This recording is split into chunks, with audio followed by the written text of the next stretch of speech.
gold medal at the out-of-touch Olympics. Dan Roccato, personal finance expert, joining me now. Dan, does this administration not realize that people who are literally eliminating meals because they can't afford them anymore don't have money to shell out for any car, even a cheap car, much less a very expensive electric car?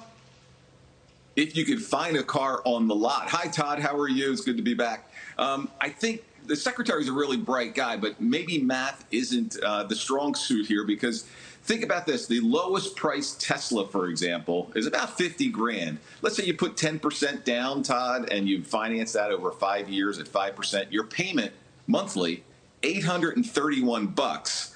I suspect most people this morning who are watching us are probably thinking $831 is out of my league. So great idea, but I think practically speaking, we're not there yet. Especially, Dan, we're putting the number up on the screen right there, the $831 a month, especially when your purchasing power as an American during the course of the Biden administration has dropped $3,400. Extrapolate that out. That is many people's meal budget. So who's basically saying, okay, well, now I can't afford meals, but I'm going to go out and buy a $50,000 car? Right. Yeah, you're absolutely right. But let me, full disclosure, I have an electric car in my garage. I also have a hybrid and a regular gas car. So I have experience across the board with these three. The electric car is great, but it's essentially still a science experiment in many ways. We have to always be worried about range, as most Americans are when they think about electric cars, or access to chargers. We're lucky enough to have a charger. Most Americans don't have access to a charger. And as you said, Todd, at the end of the day, you and I are worried about putting food on our table, filling our gas tank with our regular cars, right, so that we can get back and forth to work. And inflation, highest in 40 years, has taken a real bite, a pay cut, if you will, for most Americans, especially lower income, middle income Americans. Yeah.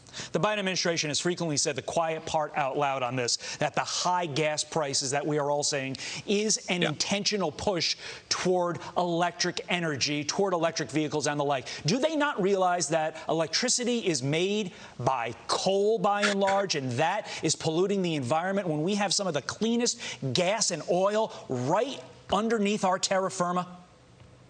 Yeah, so I'm glad you said that. Listen, most electricity in this country is made by fossil fuel. In this case, in our country, natural gas.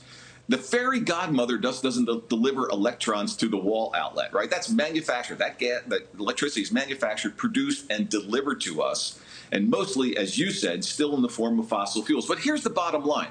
This is America, Todd. We can transition to a clean energy future without bankrupting lower income, middle income consumers. We can do that, right? We have the technology, we have the wherewithal to do it, but we're not going to do it overnight. And we shouldn't be doing it by making folks choose between powering, their electric car or powering their air conditioning, right?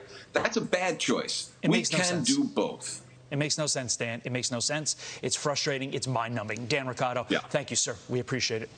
I'm Steve Doocy. I'm Brian Kilmeade. And I'm Ainsley Earhart. And click here to subscribe to the Fox News YouTube page to catch our hottest interviews and most compelling analysis.